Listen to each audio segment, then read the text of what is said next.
Hey y'all, it's Roslyn from the Baking Club. I'm back again, and today we're going to be making a strawberry rhubarb rustica. Now, what is a rustica, you may ask? Well, I'm so glad you asked, because I'm going to tell you. A rustica is like a pie, but it's not made in a pie dish that supports the sides, so it's actually made just on a flat pan. It's like a pie in every other way, except you just fold the dough over itself, so it's kind of a self-supporting situation. It looks quite rustic and quite beautiful. So more importantly, we're going to be learning how to make a basic pie dough. Now this is such an important thing to learn. I don't think once they know how to make a pie dough, anyone should buy pre-made pie doughs, because it's just so easy and it's so wonderful. So that's what we're going to be doing today.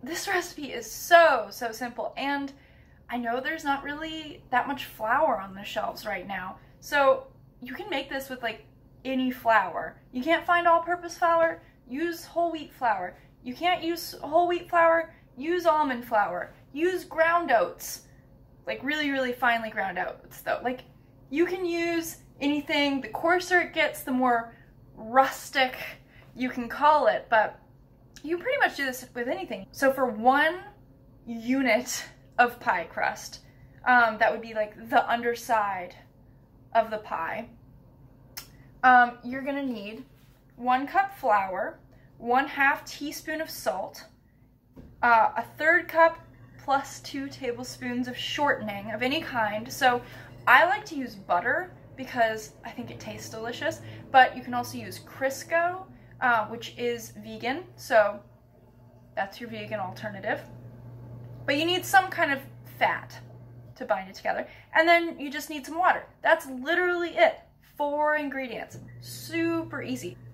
Let's start with the flour. To demonstrate the versatility of the flours, I'm going to be using both all-purpose and whole wheat flours. I'm going to use 1/2 cup of all-purpose, and I think I have 1/2 cup left of whole wheat flour because I have just a little bit left and I want to get rid of it. I would recommend sifting this, but I don't have a sifter on hand, so that is quite unfortunate. So something you can do instead of sifting is you just kind of floof the flour up in the container. You just go boop, boop, boop, boop, boop, like that, and then it has been sifted, essentially. You can also like sprinkle it into the bowl. Cheater method. So yeah, 1/2 cup all-purpose, 1/2 cup whole wheat, but really just a cup of flour of any kind. So there's our flour. It's in there. Whether it's sifted or not, it's in there. And then we have 1/2 teaspoon of salt. I really don't like to measure, you know. That's about 1/2 teaspoon of salt. If you like to measure, you can measure. Those of you who know me know that I don't like to measure things. Now we have our dry ingredients. The next thing we need is our shortening. So I'm going to get the butter. You want to keep your shortening as cold as possible. It's not going to ruin your pie dough if you have slightly warm Crisco or warm butter, but it's just nicer and it's easier to work with. And if you're in a rush and you don't have time to put your dough into the refrigerator and let it chill before using, it's really helpful to use cold butter, because then you don't need to refrigerate it. 1/3 cup plus 2 teaspoons of shortening is just under a stick of butter. So like, leave out a little bit. And I cubed my butter so it will be easier to work with. Now, I'm gonna be fancy and use this pastry cutter. This is my favorite kitchen utensil of all time. It's really fun to work with. But if you don't have this, just use your hands. I kind of demonstrated this in my Irish soda bread video, but just use your hands. Just squeeze the butter until it's into the flour. Okay, so as you can see, we are processing the butter into the flour. And this takes a little bit of time. You just need things to be not super separate. Check back in a minute. So after a bit of work, this is what it should look like. This is the flour, salt, and shortening. You see there's some chunks, but not huge lumps of butter. It's been pretty much cut into the flour. So now that we've cut the butter into the flour and salt, we are now going to add cold water. We need about 2.5 tablespoons of cold water.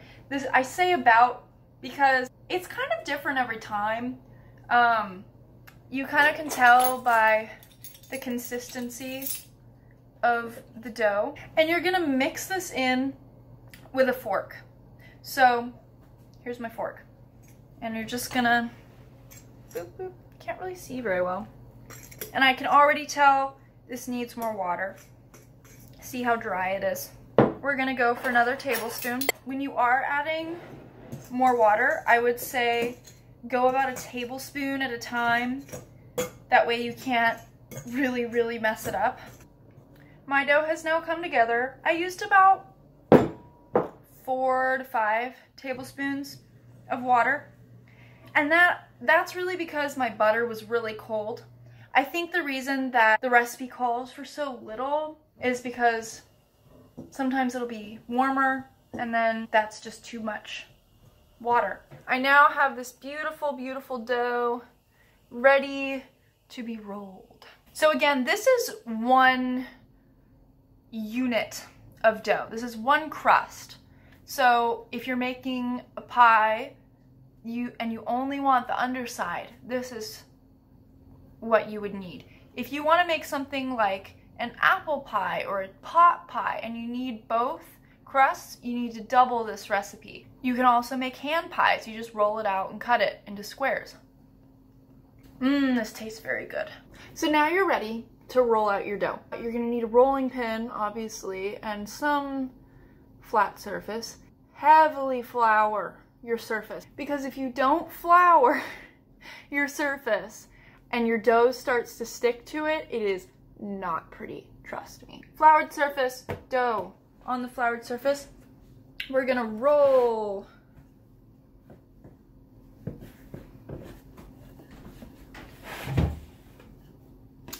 Also, flour your rolling pin.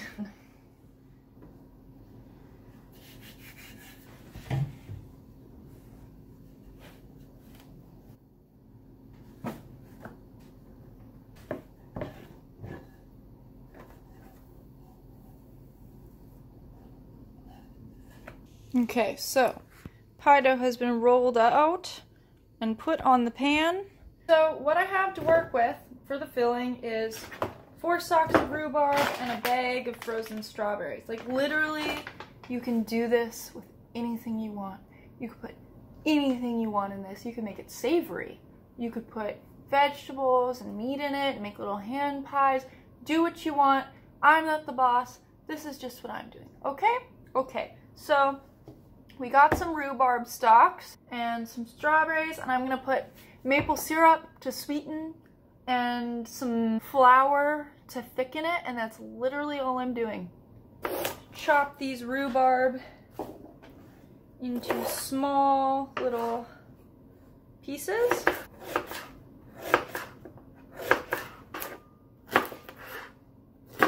Put that into the bowl. Open up these strawberries. Kind of just gonna rough chop them into bite-ish size pieces. And then we rough chop. This is what they should look like. We're gonna add them to the rhubarb. I'm not even gonna measure this because I don't like measuring, but I'm gonna add some maple syrup for sweetness. And you do want a bit of it. I don't like using that much sugar, but the rhubarb is pretty tart. Just a little bit of flour to thicken. Stir. This is not easy to do one-handed. I waited a little bit so the strawberries melted, so that's really helpful. You see how it kind of comes together in a saucy mixture. Taste it. Just a little bit more syrup. Put the mixture onto the dough. If you were doing this in a pie form, you should put the dough into the dish and then put the filling in. Vaguely circular formation, and fold the dough over itself. This. Little pleats. Look nice. And you see, it's self-supporting. It's pretty rustic looking. It's beautiful. It has been 50 minutes that this has been in the oven. So we're gonna take it out. Look how beautiful she looks. The crust has hardened and the middle has cooked through, so it's a nice syrupy situation. So yeah, thank you for joining me. I hope you enjoyed this video. If you decide to make something with a pie dough, let me know. Let me know in the comments section below, if you so choose. If you try this Rustica recipe, I hope you like it. I literally made it up on the spot, so yeah. That's how we do it in the baking club. Okay, thank you. Bye-bye.